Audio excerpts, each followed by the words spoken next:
Si fidi et Spiritus Sancti, Amen. Ave Maria, gratia plena Dominus tecum, benedicta tu in mulieribus, et benedictus fructus ventris tui, Iesus. Sede sapientiae, Sancte Toma Aquinatis, omnes angeli custodes, in nomine Patris et Filii et Spiritus Sancti. Amen.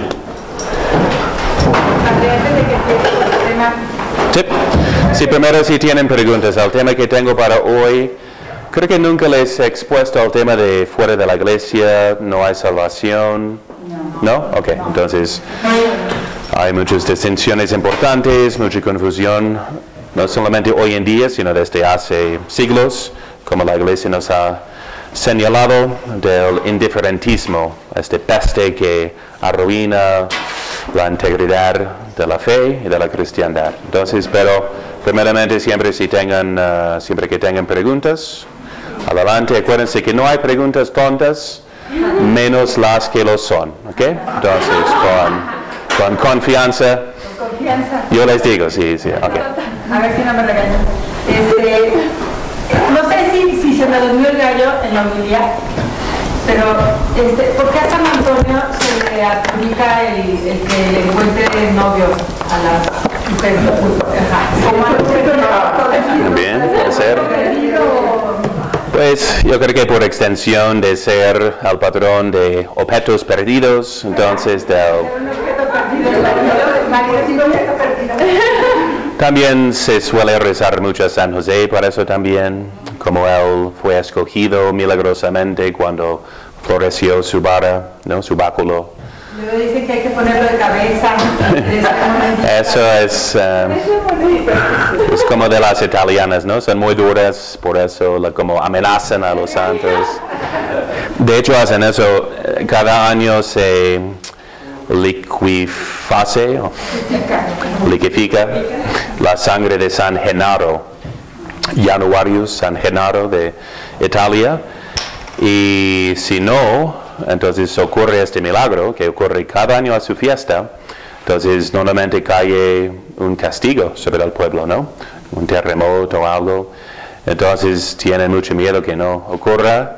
Y uno me dijo, las viejitas piadosas, ¿no? De su manera, entonces se acercan y dicen, pues no va a ocurrir, San Genaro, pues tú no puedes, ¿o qué? No tienes el poder para hacer ese milagro, como lo van chantajeando, a ver si les surge el orgullo de que sí puedo, ¿cómo no? Yeah. Hay que leer la biografía de San Padre Pío también. Una que escribió un protestante, nomás fascinado de ese carácter, personaje de Padre Pío y investigó todo. Es impresionante, es un libro que narra todos sus milagros y historia. Y igual, entonces decía que su martirio iba a ser las piadosas que guardaban su lugar en la fila para la misa, pero con alfileres, ¿no? Si alguien se metía, entonces, muy bien intencionadas, pero a su manera, ¿no? El Señor entiende, supongo, como sean las latinas, ¿no? Okay. Yo tengo una pregunta, pero es un poco filosófica. Cada quien lo suyo. Entonces no lo haga, me parece como cierto deshonor de ponerlo sepultado al revés, como amenaza, no te voy a sacar hasta que me consigas. Sí. Pero les conté la historia de una señorita pidiendo por un novio, creo que a San José, por fin, ante esa estatua, por fin se desesperó y lo aventó por la ventana, así ya enojada, entonces con San José, y cayó unos pisos y cayó sobre un hombre. Así que vio la ventana abierta y dijo, cayó de la ventana, pues lo voy a subir y ya. And they lived happily ever after, como decimos, ¿no? Y vivieron felizmente para siempre, ¿no? Entonces, otra táctica tal vez, ¿no? Entonces más...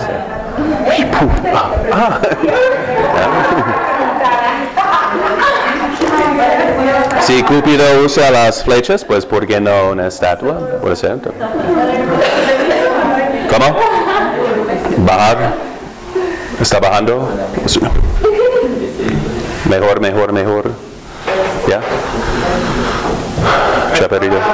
Leyendo un poco de la diferencia entre esencia y existencia, y decía que la existencia es el acto de ser, ¿no? Sí. Entonces, no entendía bien cómo se puede explicar que si antes nosotros fuimos contingentes, si antes no éramos y ahora sí somos, Sí. Dios es el que nos dio el acto de existir, ¿no? ¿Cómo se entiende que Dios, que es acto puro, no tiene la potencia de hacernos existir y luego la actualiza y por eso existimos? Sí, hay dos preguntas ahí, ¿no? Entonces, ¿qué será la moraleja para todos? En Dios, entonces distinguimos entre la esencia y la existencia. ¿A qué nos referimos? Que una cosa es la esencia, ¿no? Entonces, lo que es, sea ser humano, sea silla, sea mesa, y el hecho de que existe. ¿Okay? ¿Pueden imaginar una esencia, una que no existe? Sí. Único. ¿No tienes una imaginación? Ok, a ver. ¿Nunca eres niña con amigos imaginarios? Sí. Por ejemplo, un unicornio, ¿no? ¿Existe? No, pero ¿sabes qué es? Entonces capta su esencia, aunque no existe. ¿Bien? Entonces, esencia, existencia. ¿Bien? Entonces nosotros, y decimos que todos los seres creados tienen una existencia contingente. ¿Okay? Contingir quiere decir que contangere como contacto que Dios nos da nuestra existencia. Es contingente, a diferencia de ser necesario. ¿Okay? Tienes que existir. ¿Sí? Entonces, en un tiempo no existía, ahora existe, luego morirá, ¿no? Aunque su alma permanece, pero entonces todos los seres creados, el universo tiene que existir. ¿Hay algo de su esencia que requiere que exista? No. ¿Okay? Esto en sí es el argumento más cierto para la existencia de Dios, ¿okay? Aunque es el más difícil de captar, porque es el más abstracto. Pero si captas los términos, cuando leí todo un libro del padre Garrigou Lagrange, Dios, su existencia y su naturaleza, escribí a mi papá en un email que ya no creo en la existencia de Dios. Porque sé que existe. No puedo creer que existe porque es evidente, tan evidente que sería imposible negar. ¿Okay? Es lo que decía también, como digamos que el color rojo, por analogía, es la existencia del libro. ¿Okay? Entonces, el ser rojo no es necesario de la esencia del libro, ¿no? Así me expliqué bien. ¿Por qué puede haber un libro azul? ¿Okay? Si me preguntan por qué ese libro es rojo, no van a aceptar mi respuesta que porque es un libro. No, padre, no. Mira, hay un libro azul, un libro negro, no tiene que ser rojo, no es de su esencia. ¿Okay? Entonces el hecho de que algo existe tampoco es de su esencia. ¿No? Si es un ser particular que en un momento empezó a existir y deja de existir y bien. Entonces en Dios, y eso es importante cuando hablamos de como argumentos filosóficos para la existencia de Dios, nótense que Santo Tomás de Aquino toma este argumento.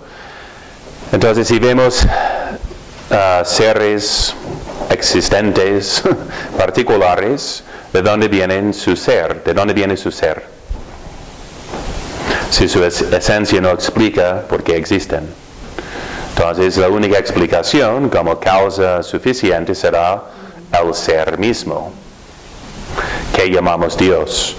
Y eso es como lo expone Santo Tomás diciendo que llamamos Dios. Entonces, la conclusión es que existe el ser infinito y necesario. El ser en sí. Si no existiera, por ejemplo, el agua no existirían los mares, ¿no? ¿De dónde viene el agua del mar? Pues viene de la lluvia o por cualquier analogía. Si no hay una fuente de tal cosa, no existiría en sus manifestaciones particulares, ¿ok?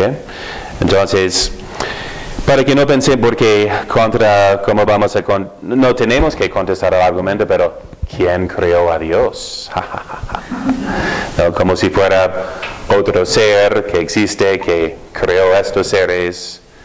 Dios no es un ser. Dios es el ser. En Dios, entonces, su esencia es su existencia. ¿No? ¿Qué quiere decir en términos bíblicos? ¿Qué dijo a Moisés? Yo soy quien soy, ¿no? El ser infinito. Y eso es la respuesta hasta filosófica, ¿no? Decir que, pero ¿quién eres? ¿Cómo te llamas? Y Dios rechaza, no me puedes captar.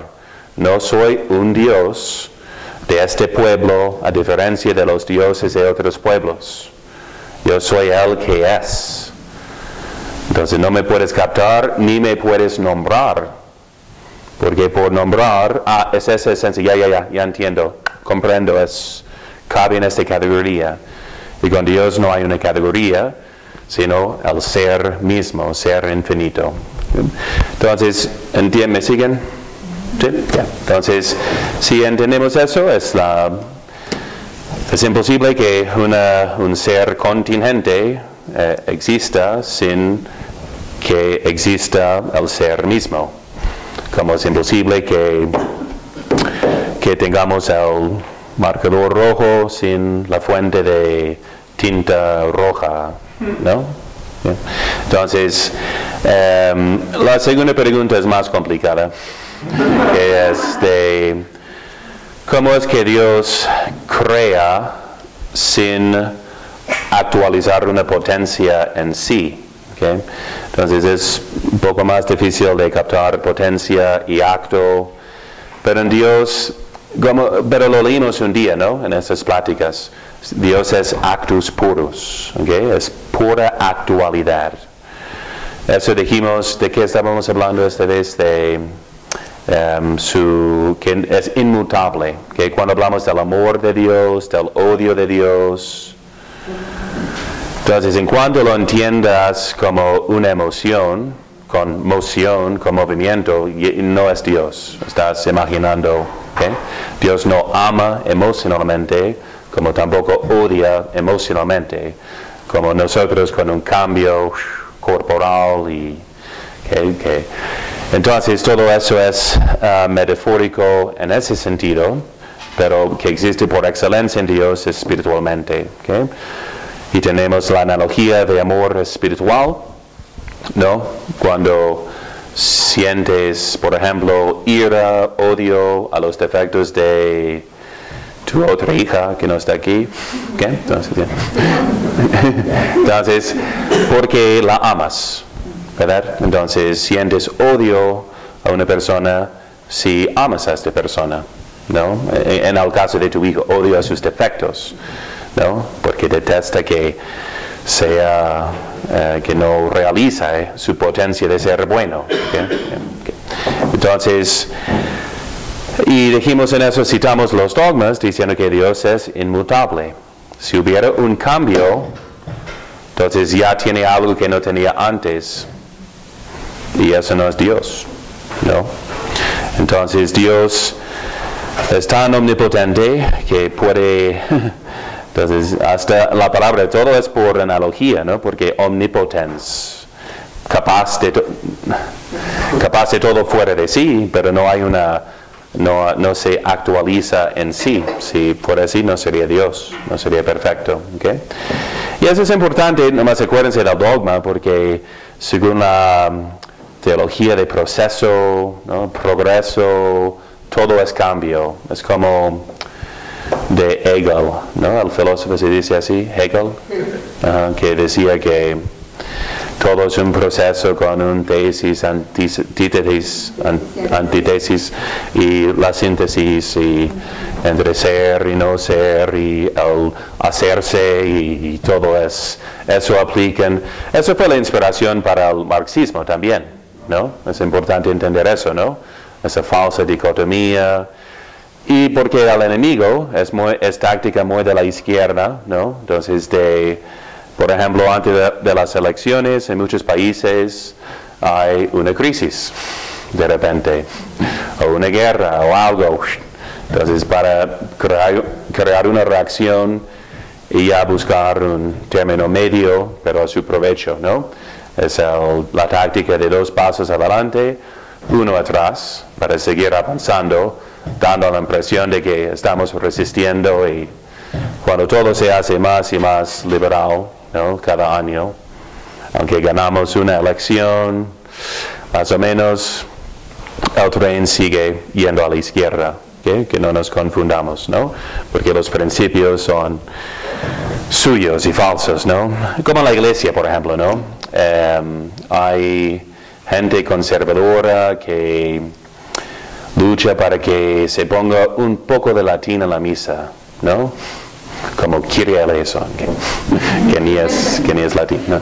Entonces, pero con tal de que haya cierta reverencia, un poquito de música sacra, ¿no? De vez en cuando, eso. Y está contenta la gente. Hace 50 años, miren, cuán viejos somos ahora, ¿no? Hace 60 años, el Papa Juan, 58 años, ¿okay? El Papa Juan XXIII, entonces escribió Veterum Sapientia, insistiendo en la importancia y la necesidad de conservar el latín. El Concilio Vaticano II, hace 50 años, entonces 53, ya, 52, 2017, ok. 52 años, insistió, se conservará el uso del latín en los ritos latinos y a la música sacra, el canto gregoriano tendrá el primer lugar entre los cantos litúrgicos. Entonces, pero hay gente que se cree conservadora si hay un poquito de latín o poquito de música sacra, entre otros cantos que no son realmente de música sacra, y se siente contenta. Entonces es gente conservadora. Regresa esta gente hace 50 años y tal gente sería sumamente liberal y revolucionaria. Pero nótense cómo se han cambiado las tendencias. ¿Okay? Y así es ese libro muy importante también de revolución y contrarrevolución. El gran insight, ¿no? de ese libro es la revolución en tendencias, ¿no? Que no nos damos cuenta que es una revolución. ¿Okay? De cómo la gente se viste, cómo se saluda, cómo habla, todo eso expresa una ideología atrás, ¿no? Un concepto que tenemos del ser mismo. Somos hijos de Dios, somos templos de Dios, somos una gente real, sacerdotal, como dice San Pedro. ¿Se nota?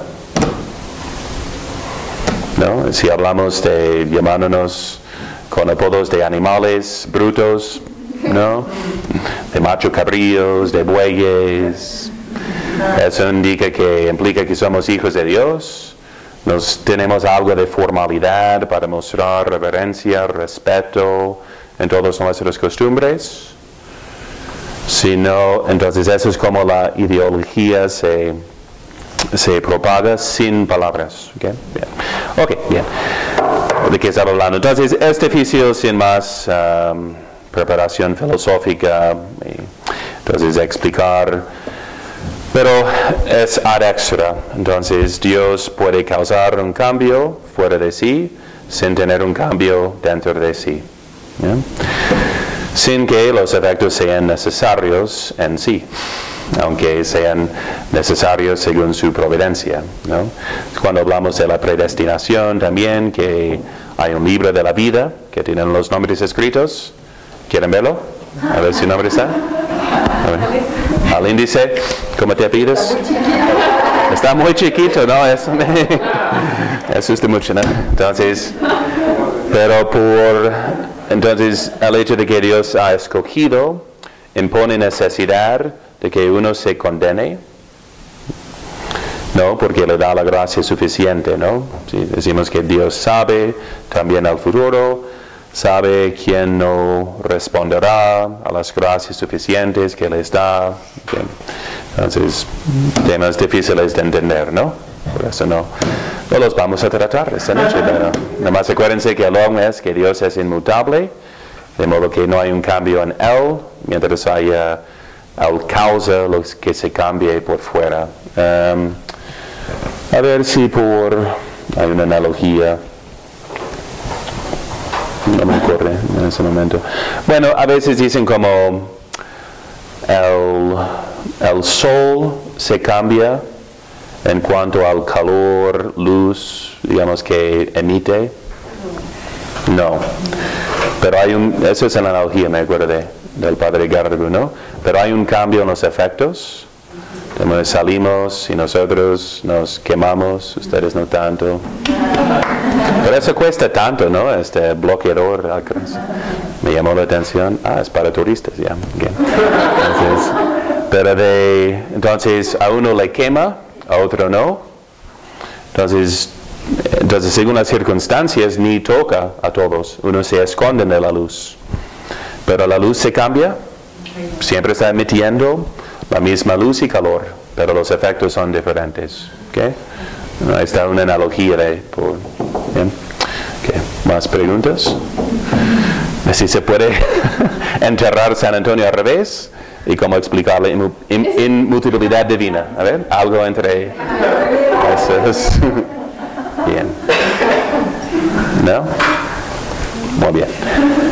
Ok, entonces cuando hablamos de este dogma, de que fuera de la iglesia no hay salvación, es un dogma que choca al hombre moderno, ¿okay? Y desde hace tiempo, desde hace siglos, y la iglesia ha tenido que intervenir para aclarar la veracidad, digamos, perenne como dogma, que es entonces de este dogma de fe, ¿okay? Entonces, ¿qué será nuestra objeción? Como buenos tomistas, seguidores de Santo Tomás de Aquino, empecemos con las objeciones en contra, ¿no? Haciendo la pregunta. Dice Aristóteles, si no entiendes la pregunta, no te vale la respuesta. En cuanto al aprendizaje, puedes memorizar y repetir, pero no has aprendido, ¿okay? Por eso los catecismos de niños empiezan con preguntas, respuestas. Okay. Y les queda mejor de memoria. Okay. Entonces la objeción será de que, pero si uno no conoce a la iglesia, entonces no peca por rechazarla. De modo que si uno no rechaza a Dios a sabiendas, sigue siendo inocente, ¿no? Entonces nos corresponde al cielo, ¿no? Si somos buenos por naturaleza, de modo que si no somos malintencionados, hay mucha ignorancia, pero si no es una ignorancia culpable, todos deben de poder llegar así fácilmente como les corresponde, ¿no? ¿Sería la mentalidad más o menos? ¿O qué otra objeción les ocurre? ¿Ustedes qué? Dios es muy bueno y no va Sí, Dios... Ok, ahí está, entonces expongamos eso. Entonces Dios quiere la salvación de todos los hombres. La Iglesia Católica es una y particular, y aunque es católica, a veces no se encuentra en ciertas regiones. Entonces sería más fácil llevar a cabo la salvación de todos los hombres como Dios quiere, si no dependiera de pertenecer a un grupo con tantos requisitos, ¿no? ¿Les convencí? Así cuando leí la Suma Teológica por primera vez, entonces después de misa solo la biblioteca estaba abierta en la universidad y fui a Suma Teológica, okay. Y no sabía de esa estructura y pensaba que eran sus ideas de que Dios no existe, que tal pecado mortal no es un pecado, y como, what? ¿qué? ¿Cómo es posible, no? Entonces, pero luego responde, ¿ok? Entonces, pero ya es muy útil utilizar ese método socrático, ¿no? Empezar con la pregunta. Bien, entonces ya pueden intuir qué está mal con esta mentalidad en cuanto a la primera objeción.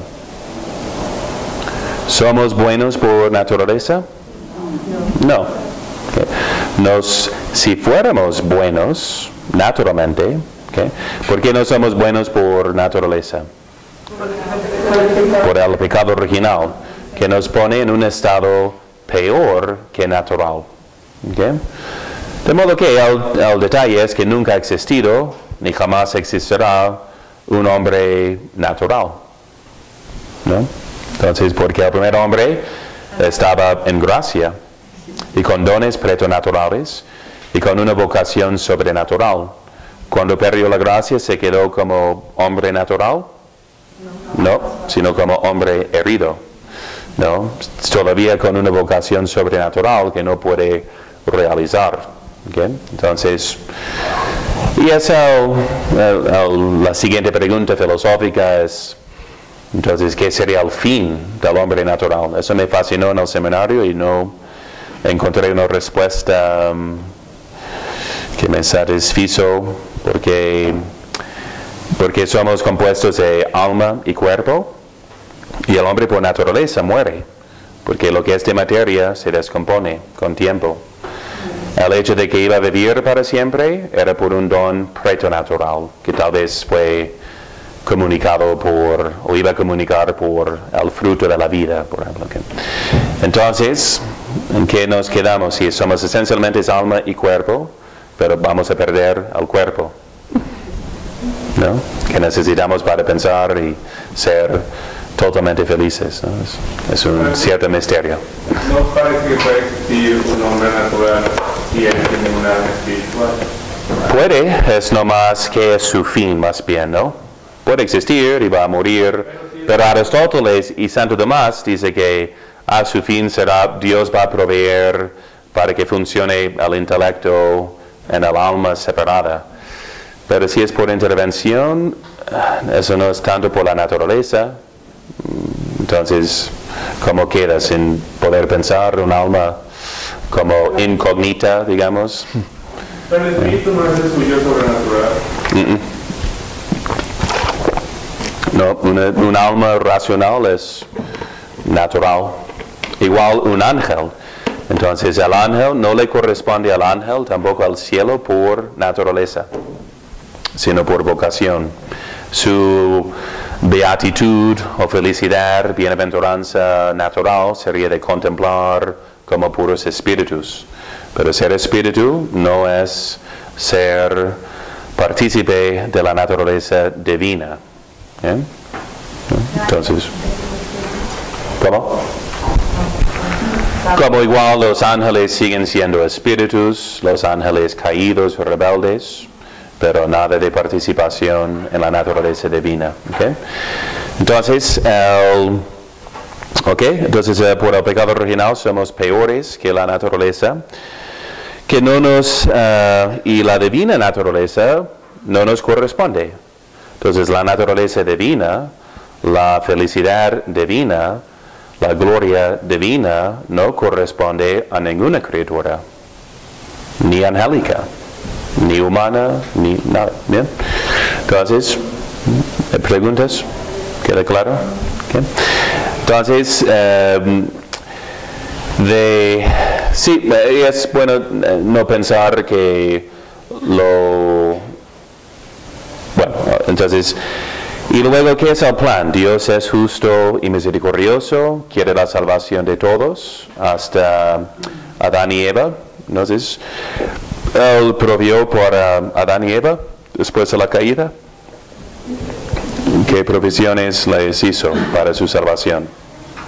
Decimos que se salvaron, que dice la tradición católica, teológica, no digo dogma tal cual, pero se salvaron. Hasta que Jesús abrió las puertas del cielo, ¿no? Sí, pero murieron, digamos, reconciliados con Dios, en amistad con Dios, Sí, ¿no? Y cómo recibieran la gracia de la redención, pero cuando murieran, pues tenían la gracia o no.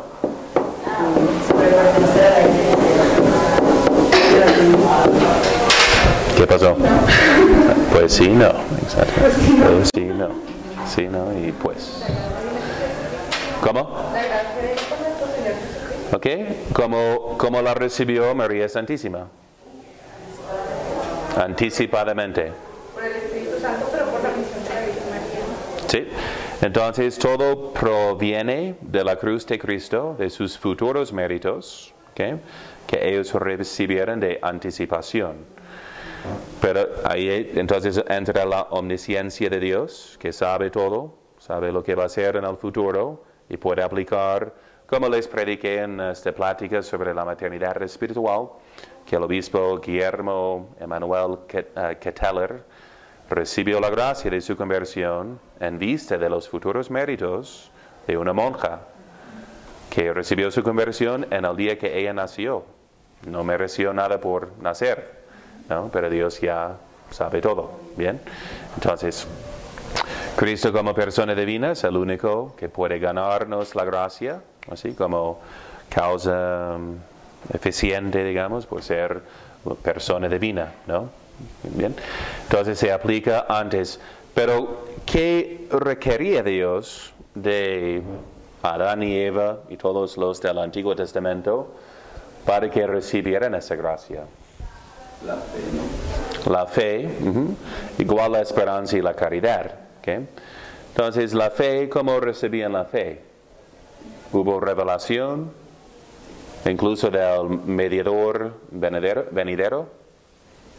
Sí, desde el protoevangelio, ¿no?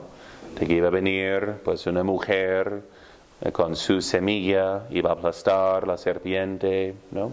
Entonces, la promesa de una mujer con su semilla, que no recibe de un hombre, que va a vencer a la serpiente, ¿no? Una enemistad total, ¿okay? Entonces, ¿qué más en el Antiguo Testamento era de prefigura? Que excitaba la fe y esperanza en sus almas. El Arca de la Alianza, ¿no? Por ejemplo. Arca de la Alianza, pues todas las alianzas que Dios hizo, ¿no? Con sus signos, con sus sacrificios, la circuncisión, el Cordero Pascual. Dice Santo Tomás que esos eran como sacramentales, ¿ok? O cuasi sacramentos del Antiguo Testamento, ¿ok? Que obviamente no eran tan seguros y eficaces como nuestros sacramentos, ¿no? Ya que requieren algo de parte del sujeto, ¿no? Pero son para provocar fe, esperanza en sus promesas, ¿ok? Pero ya ven que se necesita algo de parte del sujeto, menos que sea por pura intervención divina. ¿Qué aplicamos generalmente a los niños por la circuncisión? ¿Okay? En el Antiguo Testamento decimos que Dios entonces quiso comparable con el bautismo, pero no a tal grado, darle la gracia a los niños circuncidados, ¿no? Okay. La gracia, bien. Y bien. Ok, entonces, y recordemos, más importante para el católico perplejo de hoy en día, entonces, él, por el ambiente mundano, profesa este indiferentismo, que todas las religiones son buenas. Básicamente su mentalidad es que la religión es un intento humano de buscar a Dios, ¿no? ¿Y por qué criticar tanto si somos todos bien intencionados? Que seamos humildes, ¿no? Humildes para admitir que nuestro intento puede estar equivocado también en unos aspectos y hay que aprender de todos, ¿ok? Entonces ese es el concepto de la religión, que digamos mundano, ¿ok? Entonces, pero es así, como, ¿por qué profesamos nuestra fe? ¿Por qué comenzamos cada plática? Cada mes repasamos al punto de que, ¿por qué somos católicos? ¿Por qué creemos? Porque Dios lo reveló, ¿no? ¿Cómo sabemos que lo reveló? Las pruebas, milagros y profecías, ¿no? Entonces, pero La religión católica no es inventada por el hombre, ni somos nosotros católicos por motivo humano. Si lo eres, te informo que no te vas a salvar así. ¿Okay? Entonces hay que profundizar el motivo sobrenatural. ¿Okay? Dios lo reveló, ese es el motivo de la fe, no porque mi familia es así. ¿Okay? Entonces, cuando uno ya tiene uso de razón, tiene que aceptar y apreciar ese motivo. ¿Okay? Entonces, pero con nuestra gente, creo que lo más eficaz evangelizando, ¿no?, es recordarles de las palabras de Jesús, porque tenemos un Jesús desconocido, ¿no? Que Jesús dijo que hay que amar y ser tolerante, ¿no? Algo así, ¿no? Está en la Biblia, ¿no? ¿Has leído la Biblia? No, pero bueno, una vez escuché algo, ¿no? Entonces citan al Jesús que no existe, ¿no? Jesús dijo que nunca debemos juzgar la moralidad, la moral de los actos de los demás. No, tal cual. Y hasta muchos malentendidos, ¿no? Por eso pasamos en esta clase, siempre se hace medio controversial de dar la otra mejilla, ¿no? ¿Tenemos que ser pacifistas? ¿No? El Señor dice, dar la otra mejilla. Depende de qué. Sí, exactamente, depende, ¿no? Entonces no todo lo que dice este precepto da también consejos, ¿verdad? Entonces que aplicamos según circunstancias distintas, ¿no? Entonces en cuanto a ofensas personales, si no afecta a los demás, ok, aguántalo, puede ser mejor, pero igual sigue siendo de consejo. Si alguien te pide tu túnica, no sé, si tienes una túnica, bueno, sí, dásela, mejor que no peque, regalándosela. Puede ser, pero no es de obligación, ¿no? Dar a todos los que... Si los ladrones se enteraran de eso, ¿no? ¿Ustedes tienen que darme su dinero si se lo pido? Ya. No necesariamente, ¿no? Porque podemos juzgar que no es para su bien, en este caso, ¿no? O la ofensa puede afectar si doy mi cartera, ya no tengo con qué alimentar a mi familia y es mi obligación en justicia proveer para mi familia. Entonces poco sabemos, ¿no? O del verdadero Jesús hay mucha ignorancia. ¿Okay? Entonces, por eso digo, de táctica o estrategia en evangelizar, ¿qué dijo actualmente Jesús? Porque el tapatío normalmente no rechaza directamente a Jesús, ¿no? Tiene un lugar en su corazón con María Santísima, de modo que prefiere decir, bueno, me es difícil practicar eso, pero no voy a decir que Jesús estaba equivocado, ¿no? Entonces eso suena muy blasfemoso. Entonces, ¿qué citas de nuestro Señor pueden decir que indican que hay condiciones para la salvación? En el bautismo que acabamos de escuchar, ¿qué dice? Que es necesario que todos se bauticen en el nombre del Padre y del Hijo y del Espíritu. Sí, ir por todo el mundo y predicar el Evangelio a toda criatura. Eso será importante, porque el plan es para proveer para toda criatura. La obligación es la nuestra, en vez de quedarnos pensando, ¿pero por qué? ¿Por qué? No, mejor sal de tu casa, evangeliza, a ver, intenta.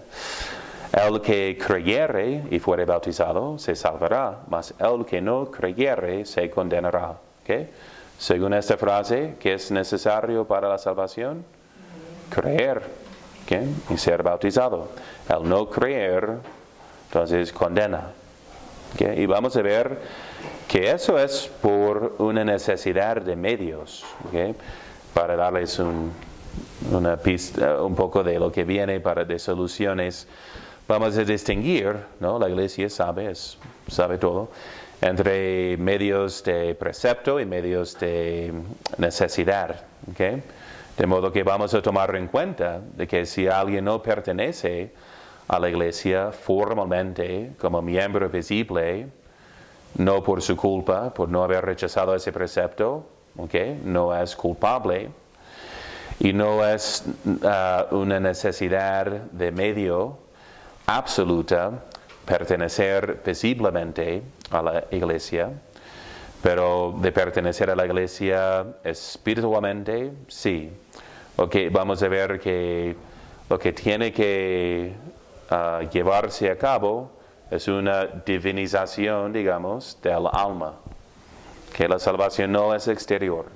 Si no recibes la naturaleza divina en tu alma, no vas al cielo, ¿okay? Porque esta participación ya es el cielo comenzado, ¿okay? En vez de pensar en nomás como lugares externos de que si puedo pasar, es más bien si no estás transformado interiormente, no tendrás como de las parábolas, la luz encendida, el aceite para tu... Entonces vamos a ver que es absolutamente necesario como medio tener la gracia en el alma que viene con, como vimos en las clases de espiritualidad, la fe, la esperanza y la caridad. ¿Okay? Sin la fe infusa como don, sin la caridad infusa como don, sin la gracia que es la raíz de ellas, de esas virtudes teologales, nadie se salva absolutamente. Porque es una contradicción decirlo. ¿Puedo salvarme? ¿Puedo participar en la vida divina sin ser partícipe de la vida divina? No. ¿Okay? Entonces, si el cielo es... no es simplemente ir, tal cual como soy, a un lugar, a la pachanga celestial, déjame pasar, ¡ay, qué bien! No, es algo que ya empieza en tu alma. ¿Okay? En ese sentido. Hay lugar también, y aunque es diferente a los lugares que conocemos, pero si hay cuerpos resucitados, hay extensión de materia, y eso es lugar, aunque sea más espiritualizado, ¿no? Más como platicamos en las propiedades del cuerpo resucitado. ¿Okay? Entonces, pero y uno, por ejemplo, vamos a luego ver el bautismo de deseo, por ejemplo, en el caso más obvio de un catecúmeno. ¿Okay? Entonces estás en preparación para recibir el bautismo y vienes a todas las pláticas de martes con su servidor, pero que nunca termina. Nomás si el padre toma cualquier desvío y llevas años y años esperando ser bautizado, pero nunca llegamos al fin del libro, ¿no? Okay. Entonces, y una noche regresando a tu casa mueres. ¿Okay?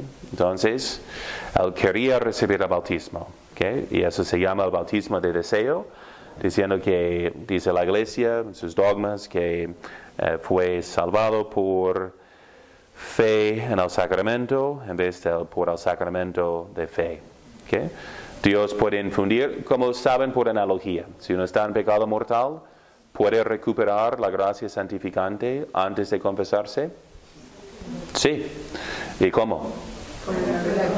Acto de contrición. Será una gracia que Dios infunde, como lo es. Pero enfocándonos, no perdemos ni la fe ni la esperanza. ¿Okay? Entonces, y con la fe y con la esperanza, hacemos el acto de contrición, esperando que Dios infunda así la gracia en nuestra alma de nuevo. ¿Okay? Y puede ser que ya estemos en gracia. ¿Okay? Entonces, por eso es tan importante tenerlo de memoria. Pues en caso de accidente y no hay sacerdote, ¿okay? Aunque podemos comulgar si sentimos que, sí, yo creo que me siento en gracia de nuevo, voy a comulgar. No, porque es un precepto, ¿no? De confesarse antes de comulgar. De modo que estás rompiendo explícitamente un precepto y cometiendo otro pecado mortal, ¿no? Si comulgas pensando así, ¿no? Si me explico. ¿Bien? Ok, entonces, ¿qué más? Entonces, ahí vamos a distinguir entre medios de precepto y medios de absolutamente como medio. No, entre, ¿cómo es? Por necesidad de medio o por necesidad de precepto. ¿Ok? Bien. Pregunta. Es que en algún punto como que no estuve entendiendo. Esto quiere decir, o sea, en palabras más simples, que necesitamos el bautismo para salvarnos. ¿sí? O sea, eso es algo que no hay cambio. Y que una persona... No, que necesitamos la gracia. Entonces, por analogía, no puedes vivir sin oxígeno. ¿Okay? ¿Es una necesidad de medio o de precepto? De medio, ¿no? Sin oxígeno mueres. ¿Okay? De precepto, no puedes vivir si vas matando a otras personas. Entonces, porque te vamos a quitar la vida con el castigo, la pena de muerte. ¿Okay? Entonces, eso es por necesidad de precepto o de medio. De precepto, ¿no? Porque técnicamente puedes seguir viviendo, ¿no? Okay. Hay mejores ejemplos, pero ¿me entienden? A ver si les ocurre un mejor ejemplo. Entonces, la gracia, no podemos vivir sin el oxígeno de la gracia. Porque ¿qué es la gracia? La participación en la vida divina. ¿Podemos participar en la vida divina celestial sin participar en la vida divina en el alma? No. Entonces, alguien que por alguna razón no es católico, vive en Timbuktu y que no fue bautizado y bla, puede recibir la gracia. Ok, ahí vamos a ver entonces, sí, entonces, van a ir al grano, puede recibir la gracia, pero va a necesitar algo de fe, esperanza y caridad en su alma. Y luego vamos a ver la pregunta muy interesante que no está decidida entre teólogos tradicionales, de santos, de cuán explícita ha de ser aquella fe. ¿Okay? Entonces, pero en el caso del catecúmeno, ya ves que no está bautizado, ¿no? Pero por la fe, que le viene por la prédica, entonces ya cree y está esperando y puede ser que Dios haya infundido la gracia en su alma de una vez, ¿no? Okay. Bien, entonces, pero vamos a ver que, como dice el Señor aquí, el que no creyere será condenado, ¿no? Entonces, que hay que tener fe en el alma. Cuán explícita, vamos a ver las dos opiniones. Okay. A ver, por ejemplo, un budista. ¿Puede tener fe en Dios? Entonces, cuando vemos que, entonces, ¿en qué tiene que, cuán explícita ha de ser esa fe? ¿Okay? La opinión más, bueno, hay opiniones muy light hoy en día, pero entre esos debates de los santos, entonces, santos teólogos, entonces unos dirán que hay que creer que hay un solo Dios, que es remunerador, ¿no? Sí, que remunera, ¿no? Entonces, todos según sus obras, ¿okay? Como mínimo. Pero los otros dicen pero eso no es necesariamente sobrenatural, porque por la razón puedo reconocer que hay un solo Dios, que es justo, que remunera según las obras. No parece sobrenatural y de modo que justifica al alma. Otros van a decir que tiene que ser explícita, aunque no tan clara o detallada, una fe que Dios es trino y que se ha encarnado. ¿Okay? Entonces, en tal caso, a lo menos prácticamente es la norma, porque decidió la Iglesia, respondió de que si hay tiempo, solo podemos bautizar a alguien si profesa fe en la Trinidad y la Encarnación, ¿okay? Aunque sea sin mucho detalle. Está moribundo un pagano, ¿okay? Entonces, tal vez de otra región pagana. Entonces, tenemos que tratar de hacerle creer explícitamente en esos dos dogmas para bautizarlo. Entonces, prácticamente como es la norma, como queda ante Dios, no sabemos exactamente. Bien, entonces, ¿de qué otras citas? ¿De la salvación? Otras condiciones: si no comieres mi carne y no bebieres mi sangre, no tendréis la vida en vosotros. si alguno no naciere de nuevo del agua y del Espíritu Santo, no poseerá o no heredará el reino de los cielos, ¿no? Yo soy el camino, la verdad y la vida. Nadie viene al Padre sino por mí, ¿no? Entonces, la puerta del redil. ¿Y qué más comenta sobre la salvación? Sino de que entrar por la puerta estrecha. Porque ancha es la puerta y espaciosa la senda que lleva a la perdición, y son muchos los que por ella entran. Que estrecha es la puerta y que angosta la senda que lleva a la vida, y cuán pocos los que dan con ella, ¿no? Entonces, según eso, unos santos comentan entonces en cuanto a la raza humana, que la mayoría se pierde, y opinan que tal vez la mayoría de católicos se salvan. Y la lección espiritual, y para no desanimarse, entonces decimos que es estrecha, ¿okay?, la puerta de la vida, pero que cuando ya entres en ella, se siente más ancha, ¿no? Cuando ya empiezas a correr por ella. ¿Qué es lo que explicamos según las virtudes? Cuando ya desarrollas el hábito, se hace más y más fácil, ¿no?, practicar la virtud, hasta lo que explicamos de los frutos del Espíritu Santo, un deleite, un gozo, ¿okay? Entonces, no se siente ahora difícil, ¿no?, cuando uno está arraigado en Cristo, digamos, ¿okay? Entonces, hay purgaciones y todo, pero ya. Una pregunta del que no comunican, no sangre. Por ejemplo, los niños que no han recibido. Entonces, ahí será por necesidad de medio o de precepto. Precepto. ¿Okay? Porque si nos aumenta la gracia, sabemos que podemos recibir la gracia ya en el bautismo, ¿no? Y solo sería por transgresar tal precepto explícitamente que uno se hace reo de un pecado mortal. Si ya con el uso de la razón sabe que es un precepto, comulgar, entonces un precepto tan grave que dice es necesario para nuestra salvación, de modo que si dice que no me interesa, entonces se pierde la gracia que tenía. Los cristianos, los protestantes, pues los que no tienen ninguno tiene la comunión, ellos en qué entran, o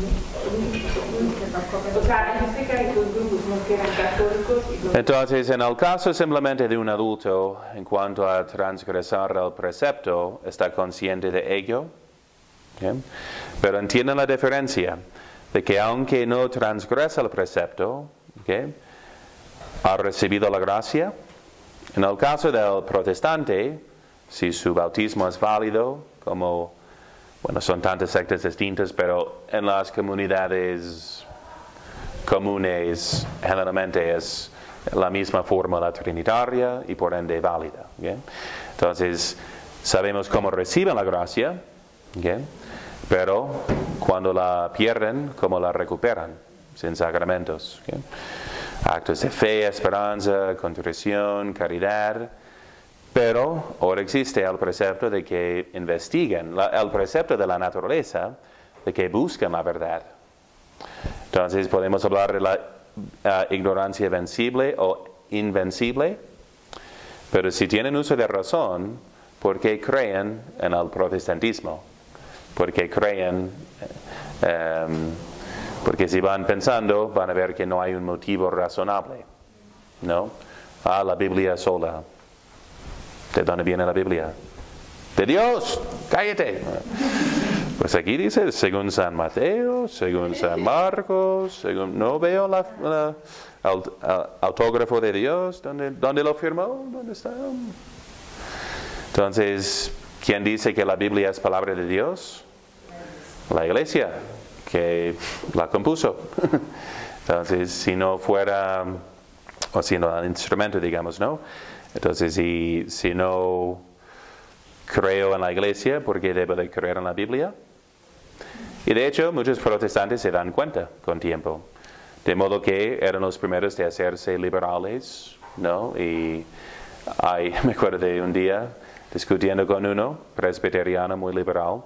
A lo menos nos acompañaba en en el apostolado de Provida. En los Estados Unidos es muy interesante, ¿no? Es un buen campo para siempre salir a un café después y platicar, ¿no? Porque ahí vas a encontrar la gente buena y dedicada, ¿no? Pero tal vez protestante, tal vez, quién sabe, ¿no? Hay hasta ateos pro vida, ¿no? Como nos dijo, nosotros debemos de ser los más pro vida, porque es la única vida, según nosotros, ¿okay? Entonces, y ese era muy liberal teológicamente, como presbiteriano moderno, y le cité algo de San Pablo, y dije, no estoy necesariamente de acuerdo con Pablo, ¿no? En todos sus pensamientos teológicos. Y hubo un bautista fundamentalista que decimos fundamentalista, ¿no? Sin mente, ni es divertido, ni es mental, es nomás ser tipo como puritano, digamos. Entonces, si él decía, yo no soy protestante como él, pero sí lo eres, nomás no piensas. Porque te vuelvo a preguntar, ¿de dónde viene la Biblia? Es palabra de Dios y cayó del cielo así. No me gusta esa pregunta. Okay. Entonces, ahí Dios será el juez, obviamente, de la conciencia de cada quien. Pero yo voy siempre a decir, si tiene uso de razón, está pensando, está investigando. Obviamente, todos sabemos, hay gente muy sencilla en su forma de pensar, pero han pensado. Si no es gente virtuosa, ¿no? Entonces esa es nuestra mentalidad americana en general, en cuanto como continente, pragmatismo, ¿no? No somos ideólogos ni como hispanoamericanos ni como norteamericanos, ¿no? Angloamericanos, ¿no? Es pragmatismo, práctico, bien intencionado, buenos sentimientos. Pero si no hacemos el esfuerzo de aprender, no somos virtuosos ni según la ley natural. Cada quien según su capacidad. Pero si me dices, no me gusta pensar mucho, ¿no? Pues no eres muy virtuoso, tan bien intencionado y amoroso que seas, ¿no? Entonces hay que, y tenemos que nos manda el Señor de amar al Señor con todo nuestro corazón y la mente también, ¿no? Entonces, según nuestra capacidad, pero hay que hacer el esfuerzo, ¿no? Entonces, no sabemos, pero no quedan necesariamente exentos de una ignorancia vencible si no han estudiado, ¿no? Y cada converso da la prueba de que sí es posible, ¿no? Hasta de jóvenes vemos, ¿no? Que se convierten. En el caso del budista, obviamente, ¿cómo le llega la gracia? No tiene un bautismo. ¿Y cree en Dios? No, el budista ni cree en Dios tal cual. No hay una... Es la única religión atea. Sí, en ese sentido, ¿no? Entonces, profesa algo, aspectos de la moral o de asceticismo, unos aspectos buenos, sí, muy bien. Aunque hasta moralmente vamos a decir que es muy contrario, ¿no? a la ley natural, porque por fin es una aniquilación del ser y de los deseos. ¿Okay? Bien, entonces, de cómo le llega la gracia, si profesa errores en contra de la fe, ¿okay? Y en contra de la misma razón, si el hindú cree en politeísmo, si hay muchos dioses, entonces eso parece incompatible con la fe básica y necesaria para salvarse. ¿Okay? Bien, entonces hay obviamente más. Por ejemplo, el que sale de la religión, el apóstata. ¿Cómo? Un apóstata. Un apóstata. Sí, pierde la gracia, ¿no? Totalmente, ya no hay... Sí, apostasía decimos como errores, pecados en contra de la fe, como herejía, quitan la fe del alma. Y eso siempre repito para ustedes, y terminemos con algo práctico para ustedes. Tengan mucho cuidado porque ustedes corren un riesgo mayor, sabiendo más. Ustedes son más capaces de pecar contra el Espíritu Santo, ¿no? Que es pecar más a sabiendas, que ya implica cierta malicia, No es porque no sabías, sí sabías. ¿Y qué vas a aprender que por fin te convierte? ¿No? Por eso hay que rezar mucho por los sacerdotes. Y en ese mismo documento de la eternidad espiritual de la congregación del clero, menciona casos de víctimas por los sacerdotes, ¿no? Y una que convirtió, unos ejemplos contundentes ahí, ¿no?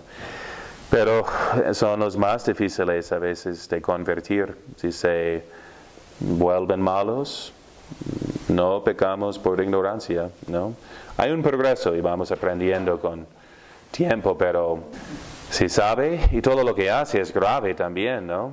Y si decide un día voy a decir la misa en pecado mortal a sabiendas, y si lo hace varias veces, ya no siente la vergüenza, ¿quién le va a convertir? ¿Qué va a escuchar que no sabía después de tantos años de estudio? ¿No? Y además es el peor para justificarse sus errores. No, es que hay otras opiniones, ¿no? Es el más sofisticado como serpiente, ¿no? Para engañarse a sí mismo, ¿no?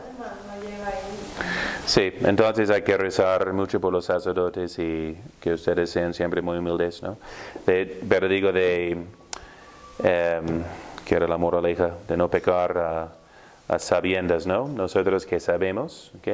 Y como mencioné en los sermones sobre la ascensión, el Pentecostés, la preocupación no es de nuestros padres que nos dieron la fe. Entonces su preocupación era de quedarse en las universidades de España buscando una solución para que todos se salven. Su preocupación era de que cómo podemos traspasar el mar Atlántico para llegar a esas nuevas tierras, porque hay almas de salvar. Aunque me cuesta la vida, vale la pena, vamos, ¿no? Entonces eso debe de ser por fin la inspiración, ¿ok? ¿No? La preocupación del alma. Sabiendo que nosotros que ya sabemos, no podemos salvarnos sin salvar a los demás. O intentar, a Dios sea el crecimiento, pero si no intentamos, ¿no? Bien. Pero así como me dijo uno de mis alumnos en el catecismo, cuando les dije que Dios nos iba a pedir cuentas de los talentos que nos había dado, dijo, ay, mejor ya no nos enseñe. Exactamente. Decimos en inglés que la ignorancia es la felicidad, ¿no? Pero no lo es. No lo es. Exactamente. Y el hecho de que no quiere saber ya lo hace culpable, ¿no? Por eso digo, ¿cuántos paganos virtuosos les había contado, no? Que me acuerdo en un restaurante en los Estados Unidos y el mesero, entonces al ver la sotana tenía muchas preguntas y nos contó, es que he cambiado mi vida, era muy festejín y de muchos vicios, ahora nomás paso mi tiempo estudiando y estoy comparando regiones para encontrar la verdadera. So, wow. Entonces, si él muere así, tengo más esperanza de que Dios haya infundido la fe de alguna manera en su alma, la gracia, espero.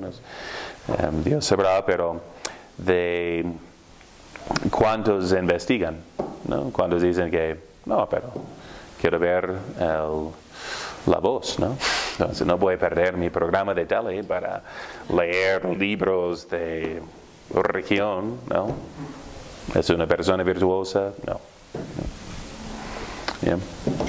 Bien, empecemos. Gloria al Padre, y al Hijo, y al Espíritu Santo. María, Madre de Gracia, Madre de Misericordia. Per intercessione Beate Maria, Semper Virginis, Sancti Joseph, et omnium sanctorum, benedictum omnipotentis, Patris et Filii et Spiritus Sancti, descendat super vos, et semper. Amen.